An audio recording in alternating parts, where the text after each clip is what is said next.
Hello everyone, আজকে আমরা যে বিষয়টা দেখব তা হচ্ছে আপনি কোথাও সিস্টেম ইঞ্জিনিয়ার হিসেবে কোথাও অ্যাপ্লাই করেছেন এবং আপনাকে ইন্টারভিউ বোর্ডে ডাকা হয়েছে, আপনাকে আজকে ইন্টারভিউ হবে। সো ইন্টারভিউ বোর্ডে আপনাকে কী ধরনের কোয়েশ্চেন করতে পারে যদি আপনি সিস্টেম ইঞ্জিনিয়ার হিসেবে কোথাও ইন্টারভিউ দিতে যান। সো সিস্টেম ইঞ্জিনিয়ার হিসেবে কোথাও ইন্টারভিউতে যাওয়ার যদি যান তাহলে আপনাকে এই ধরনের কোয়েশ্চেনের সম্মুখীন হতে পারেন।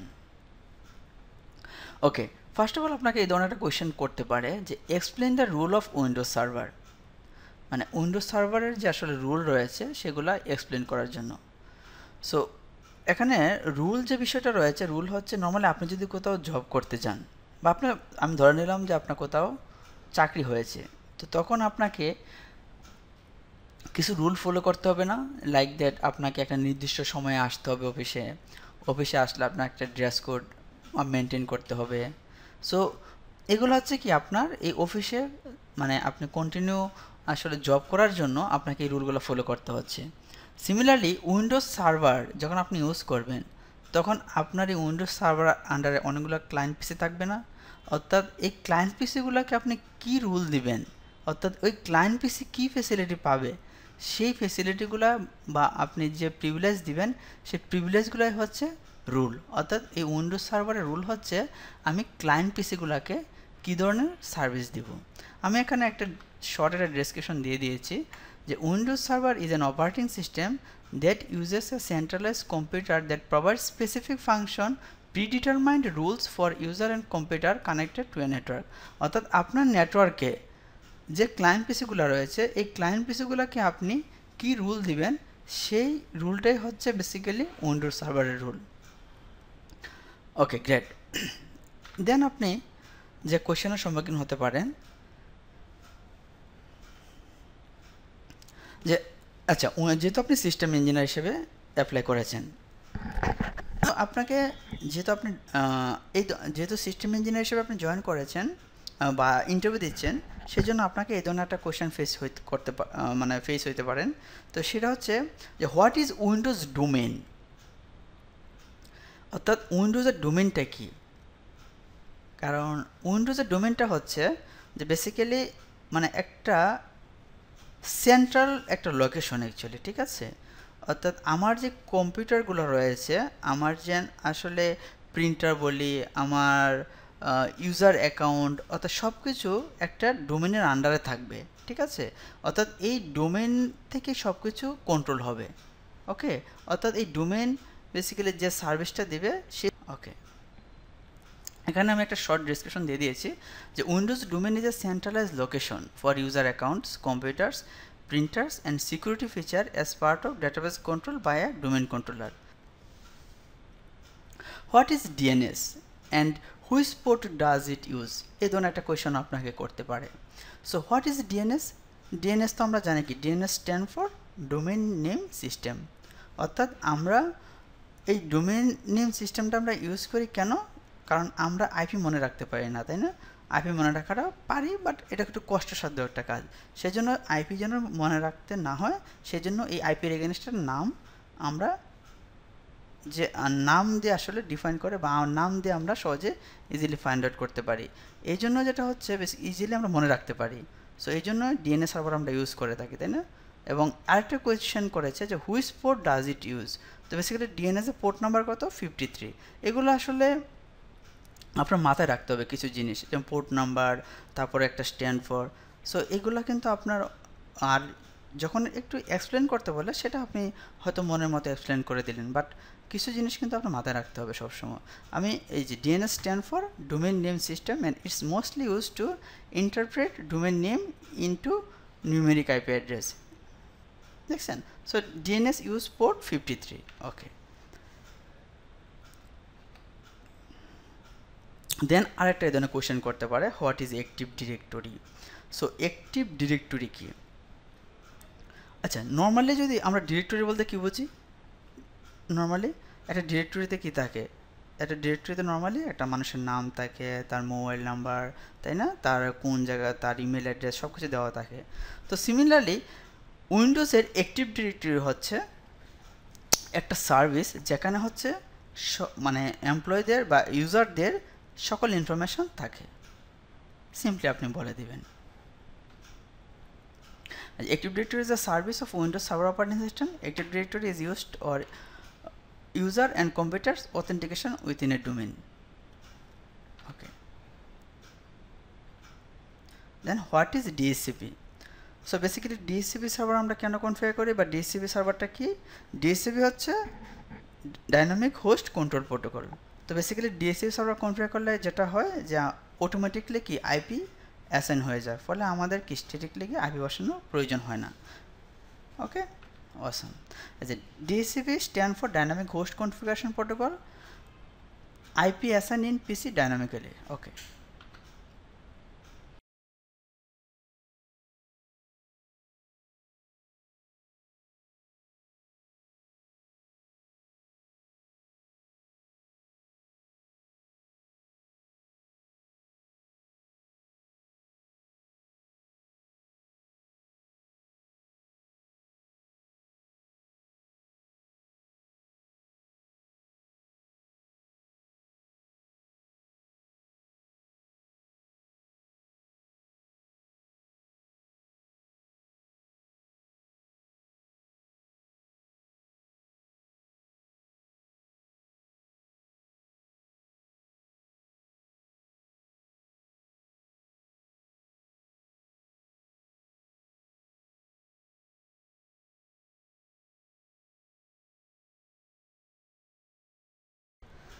ওকে, দেন আপনাকে এই ধরনের কোয়েশ্চেন করতে পারে, হোয়াট ইজ রেড? অ্যাকচুয়ালি যেহেতু আপনি সিস্টেম ইঞ্জিনিয়ার হিসেবে আসলে অ্যাপ্লাই করেছেন এবং আপনি কাজ করতে যাচ্ছেন, তো আপনাকে এই বিষয়গুলো কিন্তু অবশ্যই জানতেই হবে যে হোয়াট ইজ রেড। রেড হচ্ছে basically redundant array of independent disk. So basically RAID আমরা কেন ইউজ করি, যে আমাদের যে আমরা হার্ড ডিস্কটা ইউজ করি, হার্ড ডিস্কটা যে কোনো সময় কি নষ্ট হয়ে যেতে পারে। যদি একটা হার্ড ডিস্ক থাকে, ওইটার মধ্যে ডেটা হার্ড ডিস্কটা যদি নষ্ট হয়, তাহলে কি সকল ডেটাগুলো নষ্ট হয়ে যাবে না। তো এই জন্য আমাদের যদি রেড করা থাকে, তখন আর একটা ব্যাকআপ থাকে, অর্থাৎ আমাদের যে হার্ড ডিস্কের ডেটাগুলো, একটা হার্ড ডিস্ক নষ্ট হলেও কী হয়, তখন আর একটা হার্ড ডিস্কে সেগুলো কপি হইতে থাকে। সো যদি একটা হার্ড ডিস্ক নষ্ট হয়, তখন ওই রেড যদি করা থাকে, তখন আমি ওই হার্ড ডিস্ক থেকে কন্টেন্টগুলো আমি পেয়ে যাব। ওকে, সিম্পলি এভাবে বলে দিবেন, that's fine. RAID stand for redundant array of independent disks and it's used to provide data redundancy across multiple disks. Okay. দেন আপনাকে এই ধরনের কোয়েশ্চেন করতে পারে, হোয়াট ইজ এফটিপি? কারণ এফটিপিটা নর্মালি ম্যাক্সিমাম অফিসে ইউজ করে থাকে, অর্থাৎ লোকাল ফাইল শেয়ার করার জন্য, ঠিক আছে। সো বেসিক্যালি আপনার যদি জিজ্ঞাসা করে যে এফটিপি কী, তো আপনি নর্মালি এফটিপি যে স্ট্যান্ড ফর, কারণ আমি কেন বললাম স্ট্যান্ড ফরটা বলবেন, স্ট্যান্ড ফরটা বললে যেটা হয় কি আপনি শুরু করে দিতে পারলেন, এটা তো মুখস্থ জিনিসের মতো। কিছু জিনিসের স্ট্যান্ড ফর জানা, পোর্ট নাম্বার জানা, তাহলে হবে কি আপনি যখন শুরু করে দিবেন, শুরু করে দেওয়ার পরে আপনি বেসিক্যালি ওই কোয়েশ্চেন আনসার দিতে পারবেন, ইয়েস নো মানে একটা এক্সপ্লেনেশন করতে পারবেন, বাট শুরুটা তো করতে হবে। সেই জন্য আপনি নর্মাল বলে দিতে পারেন এফটিপি মানে ফাইল ট্রান্সফার প্রোটোকল, এবং বেসিক্যালি আমাদের 21 পোর্টে, এটা বেসিক্যালি কি এর পোর্ট নাম্বার আছে 21, এবং এই প্রোটোকলটা ইউজ করা হচ্ছে ফাইল ট্রান্সফার করার জন্য, ঠিক আছে। এইভাবে নর্মালি বলে দেন, দ্যাটস ফাইন।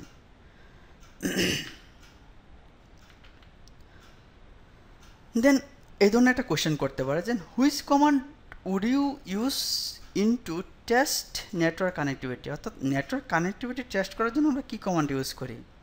তো নেটওয়ার্ক কানেক্টিভিটি আমরা টেস্ট করার জন্য আমরা বেসিক্যালি অনেক সময় পিং করে দেখি না, আমরা যে কোনো কিছুতে কী করি, পিং করে দেখি যেটা আমরা রিচ করতে পারতেছি কি না। ওকে, সো পিং কমান্ড আমরা ইউজ করি, এবং আইপি কনফিগ দিয়ে আমরা কী করি, বেসিক্যালি আমরা দেখি যে বেসিক্যালি আইপি পাই কিনা। আপনি বলে দিতে পারেন যে আমরা পিং কমান্ড দেখতে পারি নর্মালি, যে to test network connectivity ping and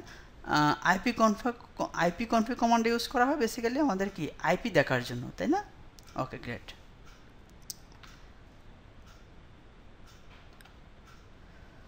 আচ্ছা, তারপর বলতে পারে explain what is group policy. আচ্ছা, গ্রুপ পলিসি, সো বেসিক্যালি অর্থাৎ পলিসি জিনিসটাই তো হচ্ছে একটা পলিসি নির্ধারণ করে দেওয়া, অর্থাৎ গ্রুপ পলিসি বিষয়টা হচ্ছে যেরকম আমি যদি চাই আমার যে নেটওয়ার্কটা আছে, অর্থাৎ আমার যে অফিসে কিছু মানুষ একটা পলিসির মাঝে পড়বে আর কিছু এমপ্লয় আরেকটা পলিসির মাধ্যমে হবে, এই পলিসিগুলো আমরা ইজিলি ডিপ্লয় করতে পারি গ্রুপ পলিসির মাধ্যমে। তো আপনি বলতে পারেন যে আমি বেসিক্যালি একটা ম্যাপ ড্রাইভ করেছি এবং একটা ম্যাপ ড্রাইভ করে আমি একটা নির্দিষ্ট গ্রুপকে আমি এই ড্রাইভটা দিয়েছি, ওই গ্রুপের ইউজাররা শুধু এই ড্রাইভটা অ্যাক্সেস করতে পারে। এই পলিসিটা আমি ডেপ্লয় করেছিলাম।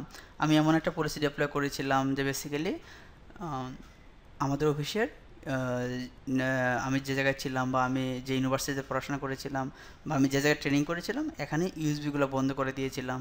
সো বেসিক্যালি আপনি যদি একটু এক্সাম্পলও করে দিতে পারেন তা আরও বেটার হয়। ওকে ওকে, হ্যাঁ, এখানে একটা জাস্ট অফিসিয়াল কথা। So a group policy is use to control users desktop and computer configuration by creating a default template for specific members of the group. This makes it easier to control and process large group of users. Okay, why we are use email server? তো আমরা তো আসলে normally এটা বুঝতেই পারি যে basically email server আমরা কেন ইউজ করি, অর্থাৎ ইমেল কমিউনিকেশন করার জন্য, তাই না? তো আমাদের একটু ডিটেলস বলতে হবে, এটা তো ওনারাও জানে যারা ইন্টারভিউতে আছে। তখন আপনি এভাবে বলতে পারেন বেসিক্যালি আমরা ইমেল কমিউনিকেশন করার জন্য অর্থাৎ ইমেল সেন্ড করার জন্য আমরা এসএমটিপি ইউজ করি এবং রিসিভ করার জন্য পপ ইউজ করি। সো এগুলো যখন বলবেন তখন আরও বেটার হয়। এবং এসএমটিপির পোর্ট নাম্বার কত 25 এবং পপের পোর্ট নাম্বার হচ্ছে 110। মানে একটু যদি ডিটেলস বলতে হবে, নাহলে তো আসলে তারা মনে করবে যে হয়তো আপনি ভাষা জানেন, ঠিক আছে? ওকে, সো আমি এটাও লিখে দিয়েছি সিম্পলি যে ফর ইমেল কমিউনিকেশনের জন্য we are use email server, usually two service provides email server, POP এবং SMTP. POP use for incoming email, ঠিক আছে, এবং এর পোর্ট নাম্বার হচ্ছে 110 and SMTP use for outgoing email এবং এর পোর্ট নাম্বার হচ্ছে 25। Okay, thank you.